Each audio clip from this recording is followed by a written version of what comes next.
Good morning my dear students. আজ পড়াবো গ্যাসের গতীয় তত্ত্ব।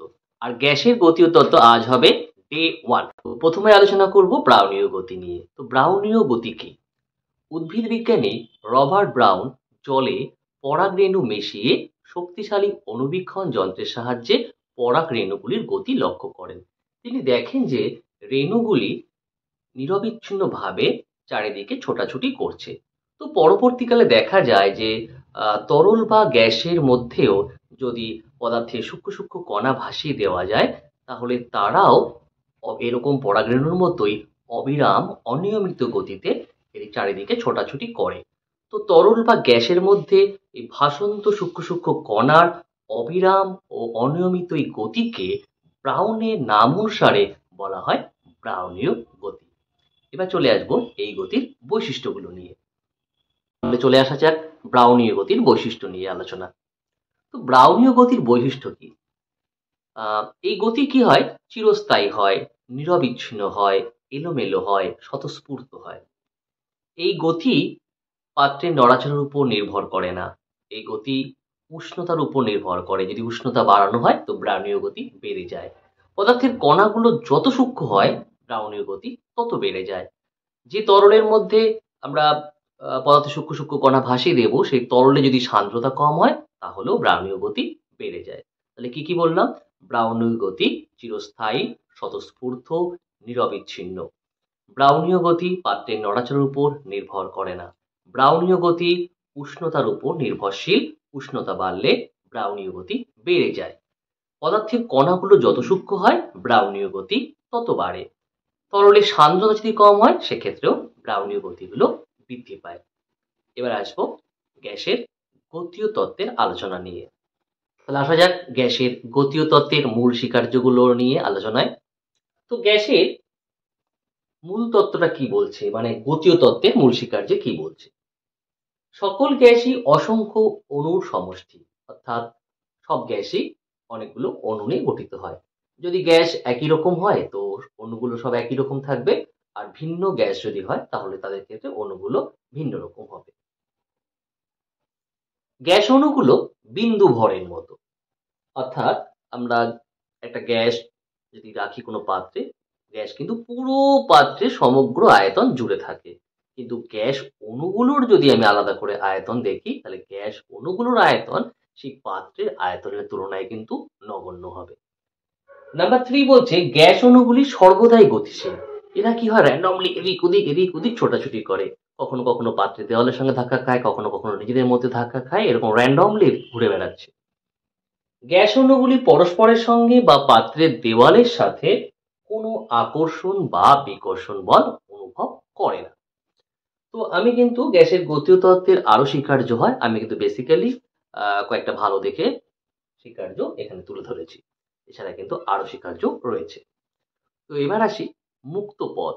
তো মুক্ত পথ কি? এই যে বললাম গ্যাসের অণুগুলো সর্বদাই গতিশীল। তো দুটো গ্যাসের অণু মনে করো, একটা গ্যাসের অণু একটা গ্যাসের অণুর সঙ্গে ধাক্কা লেগেছে। ধাক্কা লাগার পর সে আবার আরেকটা গ্যাসের অণুর সাথে মনে করো আবার সংঘর্ষ ঘটাচ্ছে। তো এরকম পরপর দুটো সংঘর্ষের মাঝে কি হয়? একটা অণু সমবেগে সরল রেখায় চলে। ওই সমবেগে সরলরেখায় যে দূরত্ব গেল তাকে বলা হয় মুক্ত পথ। কি বললাম? পরপর দুটি সংঘর্ষের মধ্যে একটি গ্যাস অণু সমবেগে সরলরেখায় যে দূরত্ব অতিক্রম করে তাকে বলা হয় মুক্ত পথ। তো গ্যাস অণুগুলোর সব অণুগুলোর ক্ষেত্রে বা একটাই অণু যদি বলি, সবসময় মুক্ত পথ কিন্তু একই রকম হয় না। তো এই মুক্ত পথগুলোর যদি আমি গড় নিই তাকে বলা হয় গড় মুক্ত পথ। অর্থাৎ পরপর দুটি সংঘর্ষের মধ্যে গ্যাসের একটি অণু যে গড় দূরত্ব অতিক্রম করে তাকেই আমরা বলবো গড় মুক্ত পথ। এবার আসবো গ্যাস অণুগুলির গড় বেগ, গড় বর্গবেগ ও গড় বর্গবেগের বর্গমূল নিয়ে আলোচনায়। তো একটা আবদ্ধ পাত্রে মনে করো গ্যাস রয়েছে, n সংখ্যক অণু রয়েছে তাতে। তো সেই n সংখ্যক অণুর সবার বেগ কিন্তু একরকম না। কারো বেগ মনে করলাম c1, কারো c2, কারো c3, এইভাবে রয়েছে। কটা অণু আছে? n সংখ্যক। তাহলে বেগগুলো কিরকম? c1, c2, c3, এইভাবে গ্যাস অণুগুলো রয়েছে n সংখ্যক গ্যাস অণু রয়েছে তাদের বেগ এভাবে রয়েছে। তার মানে n তম গ্যাস অণুর বেগ তাহলে কি আসবে? Cn। তাহলে এদের গড় বেগ, তাহলে গড় বেগ কি আসবে? গড় বেগকে আমরা c বার দিয়ে লিখতে পারি। তাহলে গড় বেগ হবে c1 plus c2 plus c3 plus cn। মোট কতগুলো গ্যাস অণু আছে? n সংখ্যক, তো ডিভাইডেড বাই n। তাহলে এটা পেলাম আমরা গড় বেগ। যদি বলে গড় বর্গবেগ তাহলে কি করব? এদের স্কোয়ারে যোগ করে তার গড় নেব। গড় বর্গ বেগ, তার মানে স্কোয়ারের গড়। তাহলে কত আসছে? c1 square, c2 square plus c3 square plus dot dot dot cn square by n। এটা হলো আমাদের গড় বর্গবেগ। এবার যদি আসি গড় বর্গবেগের বর্গমূল, তাহলে কি হবে? এটা পেয়েছিলাম গড় বর্গবেগ, এর রুট করলে আমরা পাবো গড় বর্গবেগের বর্গমূল। গড় বর্গবেগের বর্গমূল, এটাকে শুধু c দিয়েও ডিনোট করা হয়, মানে করা যেতে পারে, হয় বললে ভুল, বা কোথাও কোথাও CRMS ও লেখা হয়, রুট মিন স্কোয়ার, মানে যার বাংলা কথা গড় বর্গবেগের বর্গমূল। আবার যেহেতু গড় বর্গবেগের বর্গমূল করা হচ্ছে, তাহলে এর রুট লিখেও প্রকাশ করা যেতে পারে। তাহলে c স্কোয়ারের বার তার রুট, তাহলে সেটা কি হবে? এর রুট করলে হয়ে আসবে, তাহলে root over c1 square plus c2 square plus c3 square plus dot dot dot cn square by, তাহলে আমরা পেয়ে গেলাম গড় বর্গবেগের বর্গমূল। এবার আলোচনা করব গ্যাসের চাপ নিয়ে। গ্যাসের চাপ কাকে বলে? তো পাত্রের দেওয়ালে লম্বভাবে গ্যাস অণুগুলি যে বল প্রয়োগ করে, বা বলতে পারি পাত্রের দেওয়ালে গ্যাস অণুগুলি লম্বভাবে যে বল প্রয়োগ করে তাকে বলা হবে গ্যাসের চাপ। তো গ্যাসের চাপের রাশিমালা প্রতিষ্ঠাটা অনেক বড়, সেটা আমি দেখাচ্ছি না এখানে, তো রাশিমালাটা জাস্ট দেখাচ্ছি। তো গ্যাসের চাপের রাশিমালা বলার আগে আরেকটা কথা বলে রাখি, যেটা আমার মিস্টেক হয়ে গেছে, তো সেটা কিন্তু একক ক্ষেত্রফলের উপর কথাটা কিন্তু মেনশন করতেই হবে। অর্থাৎ পাত্রের দেওয়ালে প্রতি একক ক্ষেত্রফলে লম্বভাবে গ্যাস অণুগুলি যে বল প্রয়োগ করে তাকে বলে গ্যাসের চাপ। অর্থাৎ একক ক্ষেত্রফল এটাও কিন্তু মেনশন করতে হবে।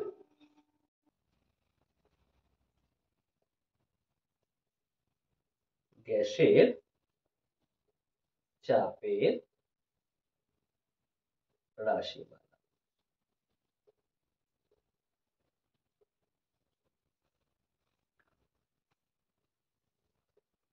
গ্যাসের চাপ যদি আমরা পি দিয়ে ডিনোট করি, পি ইকুয়াল টু হয় 1/3 মানে 1/3 রো সি স্কোয়ার। এখানে রো মানে কিন্তু গ্যাসের ঘনত্ব, আর সি মিন্স গ্যাস অণুগুলির আরএমএস বেগ, মানে গড় বর্গবেগের বর্গমূল। এটাকে আমরা সিআরএমএস দিয়েও ডিনোট করতে পারতাম। আবার দেখো আরো একটা রাশিমালা করতে পারি এখানে। ঘনত্ব মানে কি হয়? ভর বাই আয়তন। তাহলে গ্যাস অণুগুলির মোট ভর আমি ধরো ক্যাপিটাল এম ধরলাম, বাই আয়তন। তাহলে এখানে ভি মানে গ্যাস অণুগুলির আয়তন, মানে আয়তন মানে এখানে অবশ্যই গ্যাস অণুগুলোর মোট আয়তন, আর এম মানে গ্যাস অণুগুলির মোট ভর।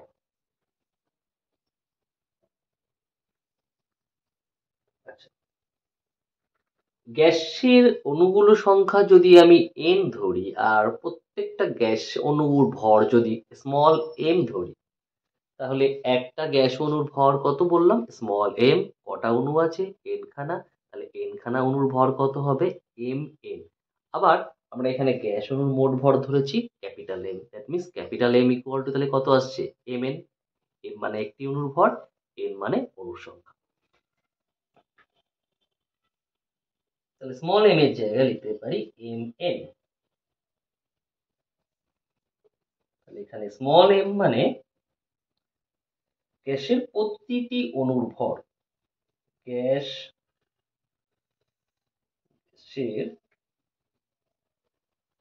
প্রতিটি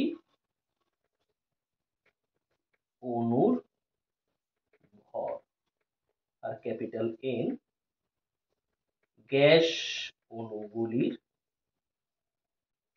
মোট সংখ্যা।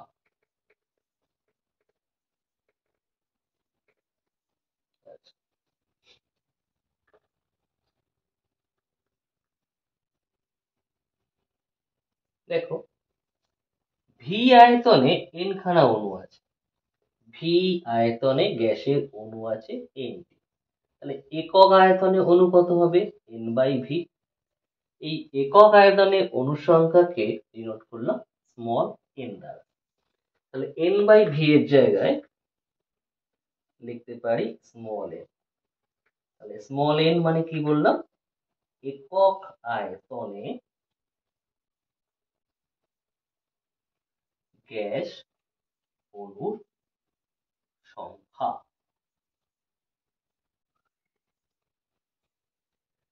তো এগুলো আমরা কি করলাম, গ্যাসের চাপের রাশিমালা প্রতিষ্ঠা করলাম। প্রত্যেকটা রাশিমালা তো দেখো c² আছে। তো যদি গ্যাস অণুর আরএমএস বেগ চাই, সেটাও কিন্তু আমরা এই ফর্মুলাগুলো থেকেই বার করতে পারবো। প্রথমে এটা থেকে দেখাই, যদি গ্যাস অণুর আরএমএস বেগ চাই তাহলে কি আসছে, আমরা এখানে পাচ্ছি p = 1/3 রো c²। তাহলে c² ইকুয়াল টু কি পাবো 3p/ρ, or c equal to √3p/ρ। তাহলে এখান থেকে কিন্তু গ্যাস অণুর আরএমএস বেগ বার করতে পারবো যদি গ্যাসের চাপ আর ঘনত্ব দেওয়া থাকে। আবার অন্যগুলো থেকেও বার করা যাবে, কিন্তু আমি জাস্ট একটা থেকে দেখালাম। আবার ভাবো যদি আমি উপর নিচে ভি দিয়ে মাল্টিপ্লাই করি, এখানে পিভি এখানে রো ভি, তো পিভি মানে কি পাবো nRT, আর ঘনত্ব ইন্টু আয়তন করলে হয় ভর। এইবারে এই n কে যদি নিচে নামিয়ে m/n করি, m মানে গ্যাসের একটি অণুর ভর আর n মানে হচ্ছে মোল সংখ্যা। তো ভর বাই মোল সংখ্যাতে হয় গ্যাসের আণবিক ভর, যা আমরা ডিনোট করি ন্যাচারালি ক্যাপিটাল M দ্বারা। কারণ এখানে এই এমটা কনফিউজ হয়ে যেতে পারে, তাহলে আমি কি জানি একটা আণবিক ভর নয় মোট ভর, সেই জন্য আমি m0 দিয়ে ডিনোট করলাম, ঠিক আছে। তাহলে এই nটাকে নিচে নামিয়ে লিখতাম, তাহলে হতো m/n, আর m/n কে আমরা লিখতে পারি আণবিক ভর। তো এটাকে আমরা লিখতে পারি এইভাবে √3RT/m। m এখানে আণবিক ভর।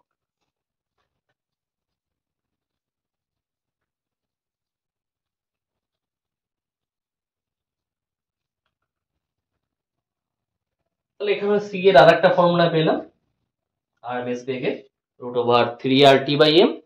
তো এটা আমরা কখন ইউজ করব, এটা ইউজ করব যখন টেম্পারেচার মেনশন করা থাকবে তখন, এটা থাকবে যখন চাপ মেনশন করা থাকবে তখন। অবশ্যই এখানে টি কিন্তু ক্যাপিটাল আছে, মানে আমাদের কেলভিন স্কেলে কিন্তু উষ্ণতা নিতে হবে। তো এখানে যে চাপ এবং আরএমএস বেগের যে ফর্মুলা পেলাম, চলো তার উপর বেস করে কিছু নিউমেরিক্যাল প্রবলেম দেখাই। গাণিতিক সমস্যা যেগুলো দেখাবো তো সেগুলো আমি কমপ্লিট সমাধান করছি না, আমি জাস্ট ফর্মুলাটা বসিয়ে ভ্যালুগুলো পুট করে রেখে দিচ্ছি, বাকিটা তোমরা কমপ্লিট করে নেবে বেশ। মানে এবং প্রবলেমগুলো আমি ছায়া প্রকাশনীর প্রবলেম সেট 1 থেকে দেখাচ্ছি। ছায়া প্রকাশনী মিন্স ক্লাস 11 পদার্থবিদ্যা, ছায়া প্রকাশনী পাবলিকেশন, দুয়ারি মজুমদার মাইতি রাইটার। তো তার প্রবলেম সেট 1 থেকে মানে গ্যাসের গতীয় তত্ত্ব চ্যাপ্টারে প্রবলেম সেট 1 থেকে কিছু প্রবলেম দেখাচ্ছি।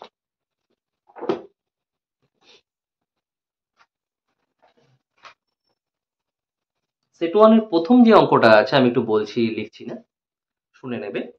হাইড্রোজেন গ্যাসের ঘনত্ব 0.0000 মানে 4টে 0 9 গ্রাম পার সেমি কিউব। কি দেওয়া আছে? ঘনত্ব মানে রো 0.0000 9 4টে 0 তো 9 গ্রাম পার সেমি কিউব। প্রমাণ চাপ ও উষ্ণতায় হাইড্রোজেন অণুর গড় বর্গবেগের বর্গমূলের মান নির্ণয় করো। তার মানে চাইছে কি? আরএমএস চাইছে। কি দেওয়া আছে? ঘনত্ব। তো আমরা জানি সেক্ষেত্রে সি ইকুয়াল টু ঘনত্ব দেওয়া থাকলে √3p/ρ অ্যাপ্লাই করতে পারবো। প্রেশার কোথায় পাবো? তো প্রেশার তার জন্যই তোমাকে বলে দিয়েছে প্রমাণ চাপ ও উষ্ণতায়। তো প্রমাণ চাপ কত হয়? প্রমাণ চাপ হয় 76 সেন্টিমিটার পারদ স্তম্ভের চাপ। দ্যাট মিনস যদি ডাইন পার সেমি স্কোয়ার আমরা লিখি 76 ইন্টু 13.6 ইন্টু 980 ডাইন পার সেমি স্কোয়ার। তাহলে এই ভ্যালু এখানে পি এর জায়গায় পি এর ভ্যালু পুট করে দেবো, রো এর জায়গায় রো এর ভ্যালু পুট করে দেবো, তোমাদের অঙ্ক চলে আসবে অ্যান্সার। এটা গেল সেট 1 এর এক দাগে। সেট 1 এর দুই দাগে দেখো কি আছে। হিলিয়ামের ঘনত্ব 0.178 গ্রাম পার লিটার। হিলিয়ামের ঘনত্ব 0.178 গ্রাম পার লিটার। এই জায়গাটা একটু বোঝার ব্যাপার ছিল, গ্রাম পার লিটার। তো এখানে কি গ্রাম পার সেমি কিউব, অ্যাকচুয়ালি লিটার মানে বোঝায় ডেসিমিটার কিউব। তো তোমাকে কনভার্ট করতে হবে কি সে ডেসিমিটার কিউব থেকে সেমি কিউবে কনভার্ট করতে হবে। তো ডেসিমিটার থেকে সেমি করতে গেলে আমরা 10 দিয়ে মাল্টিপ্লাই করি। তো ডেসিমিটার কিউব থেকে সেমি কিউব করতে গেলে তার মানে 10 কিউব দিয়ে মাল্টিপ্লাই করতে হবে। বাট এখানে আছে কোথায়? লিটার নিচে আছে। মাল্টিপ্লাইটা কোথায় করছি? নিচে। তো নিচে মাল্টিপ্লাই করা মানে তো আলটিমেটলি এটাকে ভাগ করা হচ্ছে। তার মানে 0.178 কে হয় তুমি 10 কিউব দিয়ে ডিভাইড করো, আদারওয়াইজ 10⁻³ দিয়ে গুণ করো। তাহলে কনভার্ট হয়ে যাবে এটা গ্রাম পার সেমি কিউবে। এখানেও তাই প্রমাণ চাপ ও উষ্ণতায় হিলিয়াম অণুর গড় বর্গবেগের বর্গমূল কত। এটাও কিন্তু সেই প্রমাণ চাপই বলেছে, মানে এখানকার চাপও কিন্তু সেই 76 সেন্টিমিটার এইচজি, মানে 76 ইন্টু 13.6 ইন্টু 980 ডাইন পার সেমি স্কোয়ার। এখানেও গড় বর্গবেগের বর্গমূল চেয়েছে, মানে সিআরএমএস চেয়েছে, তার মানে সেম ফর্মুলা চলে আসবে। চলে আসি 4 দাগে। বলছে কি হাইড্রোজেন পূর্ণ বেলুনে গ্যাসের চাপ বায়ুমণ্ডলীয় চাপের 1.5 গুণ। চাপ বায়ুর চাপের 1.5 গুণ। তার মানে এখানে চাপটা বায়ুর চাপ তো হয় এটা, তার 1.5 গুণ মানে 3/2।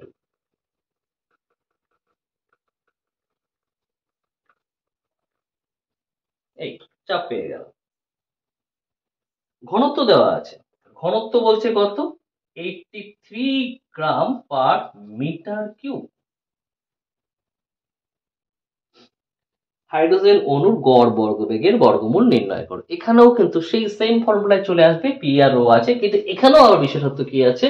গ্রাম পার সেমি কিউব তো সিজিএস ইউনিট ঠিক আছে, গ্রাম পার লিটার মানে লিটার মানে ডেসিমিটার কিউব, সেখান থেকে সেমি কিউবে কনভার্ট করতে হয়েছে। এখানে আছে কি মিটার কিউব, তো মিটার কিউব থেকেও আমাকে সেমি কিউবে কনভার্ট করতে হবে। তো মিটার, ডেসিমিটার, সেন্টিমিটার, তো মিটার থেকে সেমি করতে গেলে আমাকে 100 দিয়ে গুণ করতে হতো। তার মানে মিটার কিউব থেকে সেমি কিউব 100 100 100 মানে 10⁶ দিয়ে গুণ করতে হতো। কিন্তু মিটার কিউব কোথায় আছে? নিচে।